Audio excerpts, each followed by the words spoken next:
প্রিয় দর্শক বন্ধুরা, এই মুহূর্তের জন্য উঠে আসছে মহামান্য সর্বোচ্চ ন্যায়ালয়ের সুপ্রিম কোর্ট সূত্রে বড়সড় খবর আপডেট। বন্ধুরা, এবারে কি টার্নিং পয়েন্ট ঘটতে চলেছে? নতুন এসএসসি এসএলএসটির ক্ষেত্রে নোটিফিকেশন কি জারি হয়ে যেতে পারে এই 2025-এ? বন্ধুরা, আমাদেরকে অপেক্ষা করতেই হবে। তবে কোর্টের সাইটে উঠে এসেছে বড়সড় আপডেট, এবং যেখান থেকে সর্বোচ্চ ন্যায়ালয় সুপ্রিম কোর্টের সাইটে একটি গুরুত্বপূর্ণ মামলা কিন্তু আজকে রয়েছে। তো চলুন সে বিষয়ে আলোচনা করছি। ভিডিওটিকে শেষ পর্যন্ত ওয়াচ করবেন, কোনোভাবে স্কিপ করবেন না, স্টিল নাও দেখবেন। চ্যানেলটিকে এখনই সাবস্ক্রাইব করে নিয়ে সঙ্গে থাকবেন জরুরি আপডেটগুলি পাওয়ার জন্য। তো চলুন কথাবার্তা না বাড়িয়ে আমরা মূল টপিকটাতে ফোকাস করি। বন্ধুরা, আমরা সকলেই জানি আজকে সর্বোচ্চ ন্যায়ালয় সুপ্রিম কোর্টে ওবিসি সার্টিফিকেট বাতিল মামলা, অর্থাৎ মূল মামলা কিন্তু রয়েছে।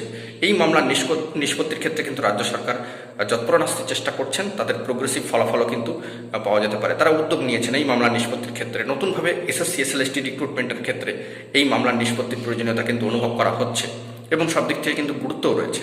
তবে এই মামলার নিষ্পত্তি ঘটলেই নতুন এসএসসি এসএলএসটি নোটিফিকেশন আসে কিনা সেই দিকে আমাদেরকে ফোকাস রাখতে হবে। আজকে গুরুত্বপূর্ণ মামলার নিষ্পত্তির একটা সম্ভাবনা থাকছে, তবে আমাদেরকে কোর্টের সাইডে ফোকাস রাখতে হবে, কারণ কোর্টের বিষয় কিছুই কিন্তু অগ্রিম বলা যায় না। তবে এই মামলার নিষ্পত্তি ঘটলে রিক্রুটমেন্ট নোটিফিকেশন আসার ক্ষেত্রে সমস্যার জায়গা অনেকটাই কিন্তু অতিক্রান্ত হবে, তেমনটাই কিন্তু মনে করা হচ্ছে। আমাদেরকে লক্ষ্য রাখতে হবে কোর্টের সাইডে আজকে কি হচ্ছে। তাই এখন এটুকুই। সকলে ভালো থাকবেন, চ্যানেলটিকে অতি অবশ্যই সাবস্ক্রাইব করে নিয়ে সঙ্গে থাকবেন। ধন্যবাদ।